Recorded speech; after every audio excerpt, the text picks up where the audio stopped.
This is like the greatest sight there is on this planet. I would like to ask you, where do you come from? You look like Egyptian. Oh, thank you very much. India. I feel like the pharaohs of old.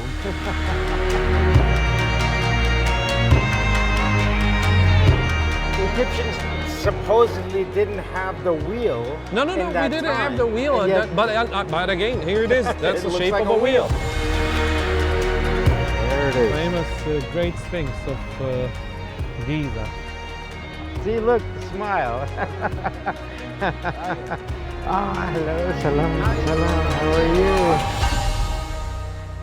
you? No afterlife for me, not yet. Rest in peace, sir.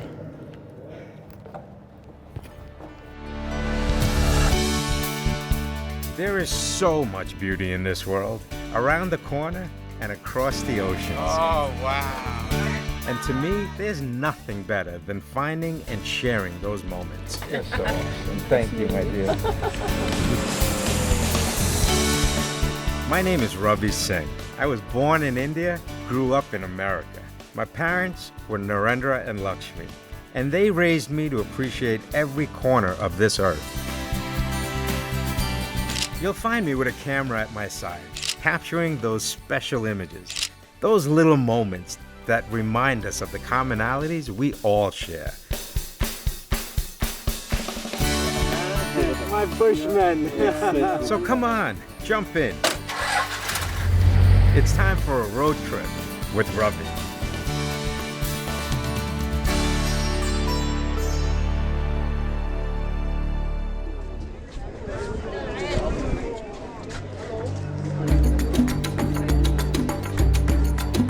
Cairo is a bustling city, more than 12 million people.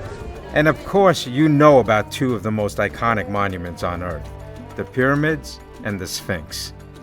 But my passion for this place harkens back directly to my family, and especially to my dad. It was it may have been their 35th wedding anniversary. They did a big Greek and Egyptian tour for their anniversary. I remember my dad coming back from that, and he was like, whenever he was telling me about anything during that trip, it was with big eyes, and it was just enthusiasm. And of course, my first stop has to be the pyramids. This is like the greatest sight there is on this planet. You know, it's like one thing to say that the pyramid is made up of blocks. But when you stand here and see the size of each block, this is massive. And each block is different from the next. How do you fit this together? It's like the world's biggest jigsaw puzzle.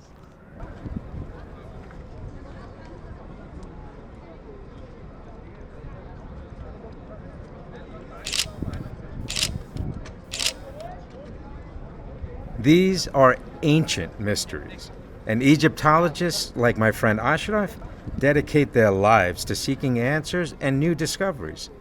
I'm fortunate to have him with me on this trip.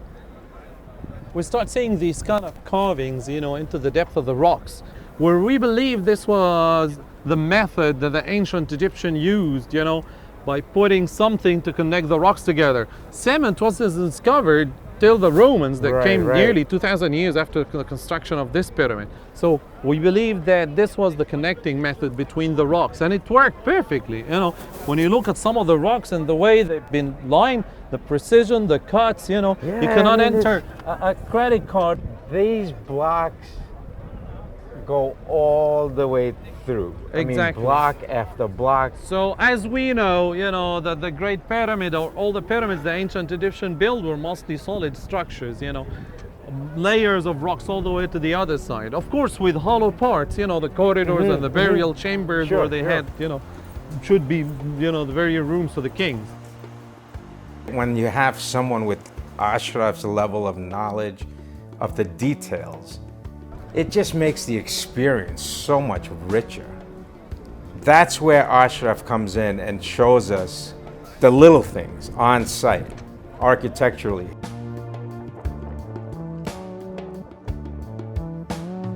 To see the passion in people's eyes when they come and see the greatness of some of their ancient Egyptian monuments and temples or pyramids or tombs or other monuments, that also gives me a little bit of, or a lot of excitement, definitely. Getting into the belly of the beast.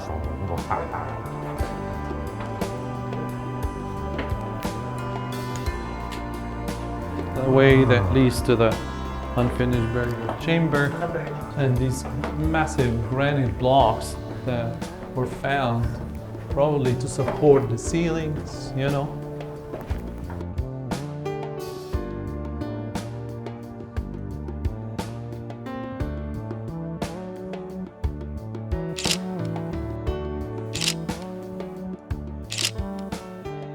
Even the main burial chamber, neither any of the corridors. The only thing that we discovered was some sort of graffiti by a group of workers, apparently during the construction of the pyramid, around probably the 17th year of the Cheops reign, and it just had a simple cartouche. So I'll jump in here for a moment to tell you about what a cartouche is, because you hear that word all the time in Egypt. A cartouche is an oval that contains the name of a king or a queen written in hieroglyphics. They were used to help people know where the royals were laid to rest. So like Ashraf is telling us here, it's a good thing they found that one cartouche where they did. And that was the only solid evidence to connect the Great Pyramid to its owner. One little cartouche from a worker 4,000 years ago. Otherwise, we got narrative from, historians, to connect it to chaos, but a solid evidence, that's it. That's the only one, yeah. Wow. Oh, now the credit. God. So while Ashraf is giving us all these incredible stories, I gotta point out just how tight it is in here. I mean, you really have to squeeze through. If you're claustrophobic, it might not be a good idea for you. But our production crew didn't hesitate for a minute. Just look at these incredible shots, captured by Shadi, Ahmed, and Shaim. I'll forever be grateful to them for how they helped capture this journey. And this is the sarcophagus. That could be the main sarcophagus where the king once upon a time laid down, if it was ever buried inside. It seems like the pharaohs put at least a cartouche, especially on their sarcophagus. How is this one not have? Has nothing. Archaeologists were confused. Why would a king, why would any person, spend that much time? Khufu. Especially Khufu, it's hard to say that it was very modest, So these were the holes to tighten up, to lock the lead. Yes, they used to do that. So they the lead would have small little tongues, that goes into these things. So it will lock it down, so it won't move, Gives you goosebumps.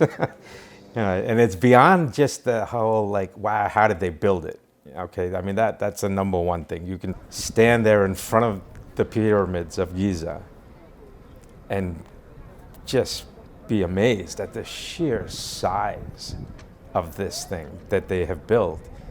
And then you start to look into the details of it, and you start to realize these were real people with incredible skills and talents. Like you would look for, a project today that has 100,000 people working on it for a 20-year period.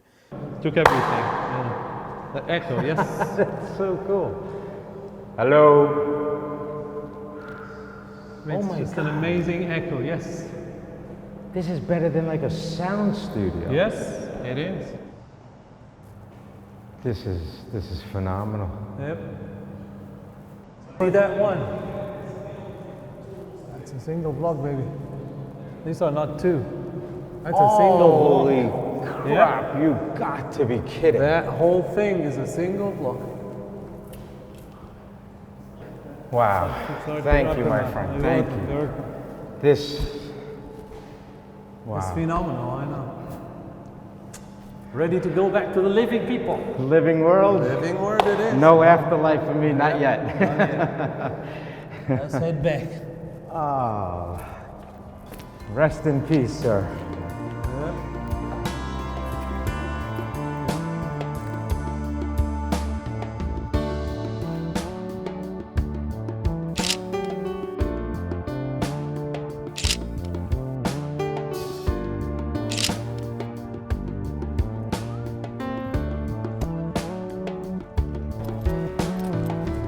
Assalamu alaikum.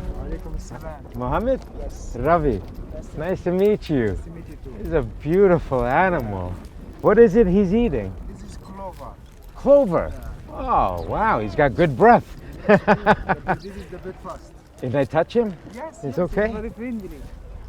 Oh, hello. Ah, this is beautiful. Would you like to? I would love to go for a ride, but this is the backdrop. I feel like a pharaoh going for my I'm ride. gonna take you to the best location to get the 9 pyramid. Yes, I would love to do that. Thank you very much. You're welcome. Oh, this is great. My mom and dad, when they came to Egypt, they said, if you ever go there, see Egypt, be a part of it, immerse yourself in it, because it enriches you as a person. That's what they would want.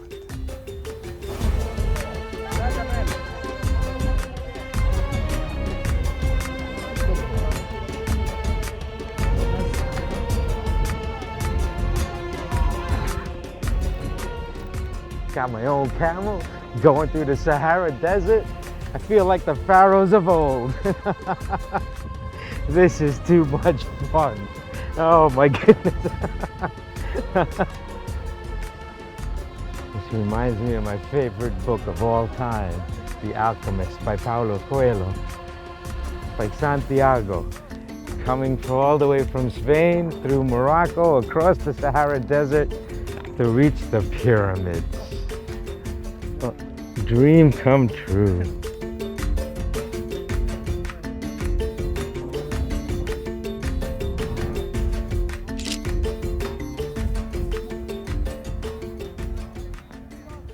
Now Beautiful. you are Egyptian. Thank You're you. welcome. I love this guy. Honestly, you have helped fulfill a dream for me. Thanks so much. Thank You're you. welcome. Wow. You look like Egyptian now. I feel like an Egyptian Yes. now. Does it get any better than that? Riding a camel with the pyramids in the background. One of those lifetime chances to do the same thing in the same place that people here might have done thousands of years ago. But now it's time to catch back up with Ashraf and visit one of the places that truly boggled my father's mind and helped to push my passion, the Egyptian Museum. A famous Egyptian Museum of Antiquities, one of the biggest museums all over the world, the largest and the most famous in the Middle East and Africa.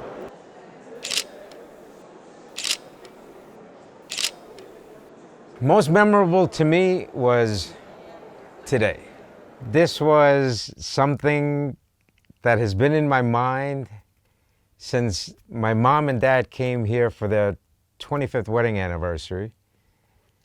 And I've remembered it ever since, is how amazed my dad was by the things he saw here.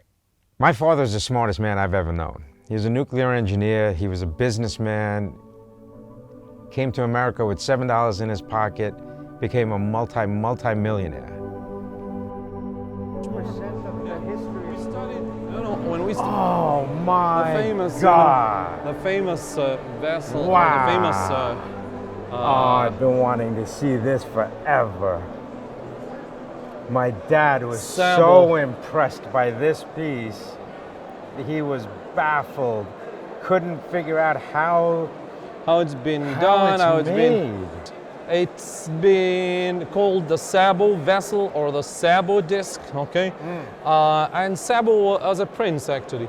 Oh, Okay, so there are different stories. People are just guessing. You know? Egyptians supposedly didn't have the wheel. No, in we that didn't time. have the wheel, And yet but again, here it is. That's it the looks shape like of a wheel. You know, It's like it It's- was melted and exactly molded. Yes, you know, but it's a stone, so there's no way that they could melt that. You know, with technology that they had at that time. You Sure. know, that's the thing. That's the fun part, I guess, for many people when they come to eat it. That, you know, there's still many It's things are open to mystery. interpretation. Yeah.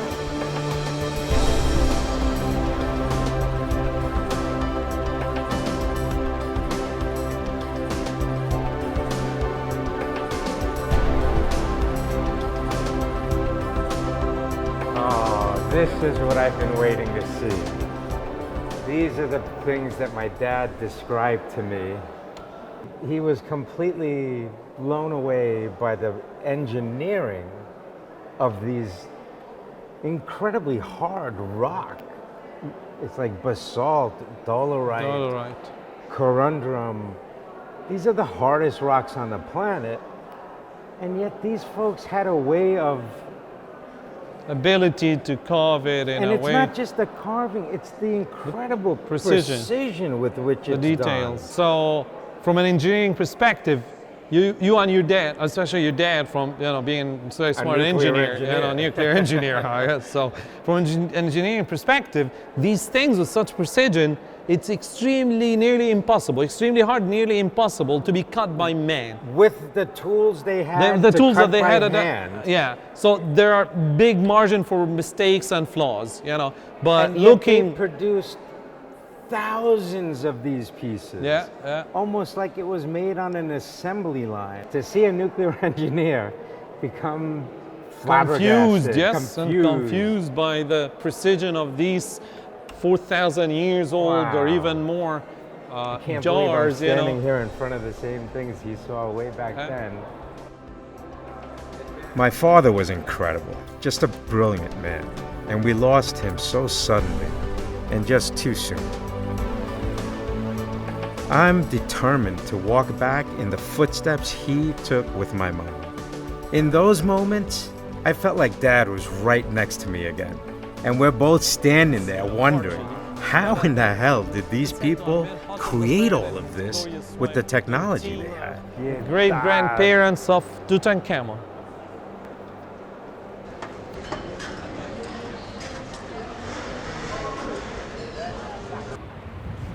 Assalamu alaikum. How are you? Welcome. Syria? Thank you. Just get out, walk around the little streets, find the little cafes and the little mom and pop restaurants, little ice cream parlors. Go to those places. This is the warmest people you will ever meet in your life anywhere on this planet. Welcome to, shukran. Thank you. Hi. I'm New York. Yeah. And everything. The food, the people.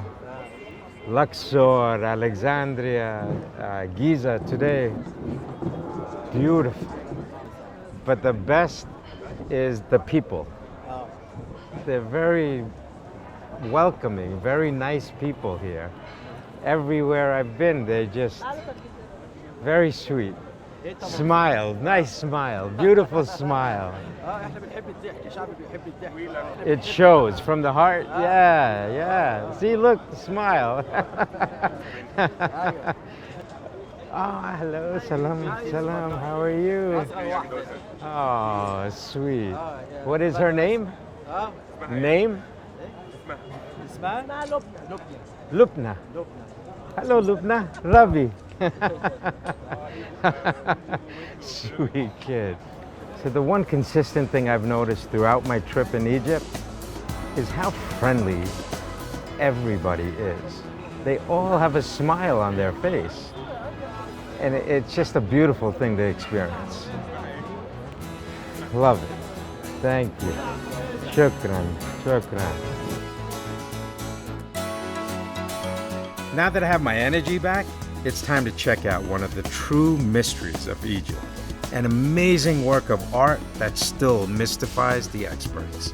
There it is. Famous Great Sphinx of Giza.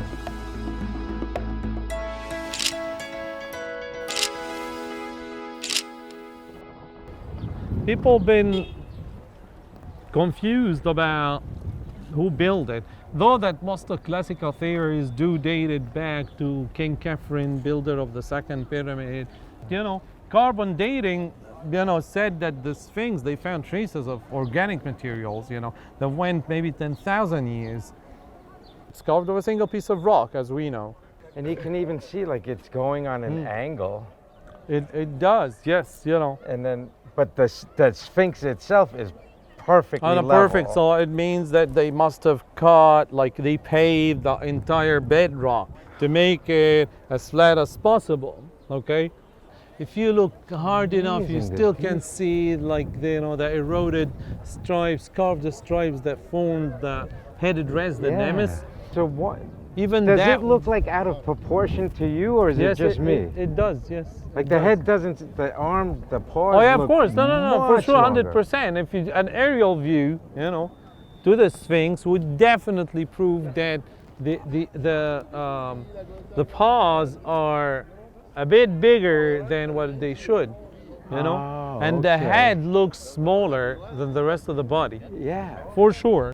See, the thing is, the Egyptians, they were so precise in the and way good they did artists things. and- Proportions, I mean, But at that time, they didn't make something in such a scale before.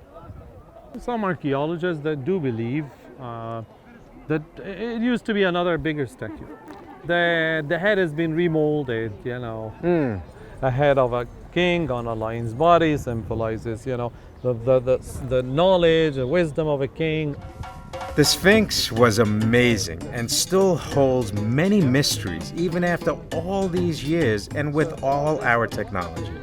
With my trip winding down, it's time to do what my parents always said. Go visit the local shops and connect with the people there. Hopefully, I'll find a few gifts for my family, just as my parents did for me. Thank you. Thank you. But actually, I would like to ask you, where do you come from? You look like Egyptian. Thank you very much.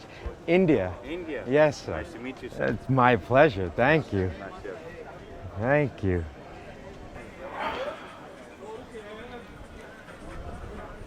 This is just like being in India for me. Those are our traditional dresses, if you're interested.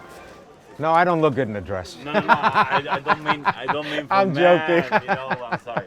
I mean, if you have the sister, wife. or Yeah, no, I understand. something, This is if you have pretty. girlfriend. Wow, look at that. It's 100% Oh, cotton. wow. You can feel that. It's very Soft. Nice. Yes. Sorry, my shop is very small, but we have. No, look at all the things you have, though.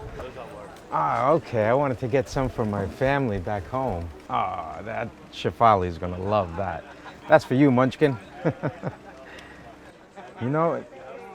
Can you do, like if I spell out my nephew's name, Rana Singh. Yeah, I can do for you. So you can do Rana and Singh here? Yes. Let me show you how. And also, I can give you something to make your kids learn how to do it in holographic. Just hold this one for a second. Sure. Wow, that's beautiful. I can get that for my nephew Rana. Give me 1,000 and 1,100. Sorry, 1,100 all of them. اديله كمان شويه. والله عشانك كده. بص هو لسه هكتب له اسامي بالفرعوني على ال طب ان شاء الله قدام الكاميرا. 1,000. ارجو من هنا. 1,000. That's where I was gonna go. 1,000. Okay. Yeah? ماشي ولا يهمك. Okay. Thank you. Okay. Thank you. That's great. Oh, Mom would be so proud. My mom was the first woman in our family to work, to get a driver's license, had a heart of gold. She was the glue that held it all together.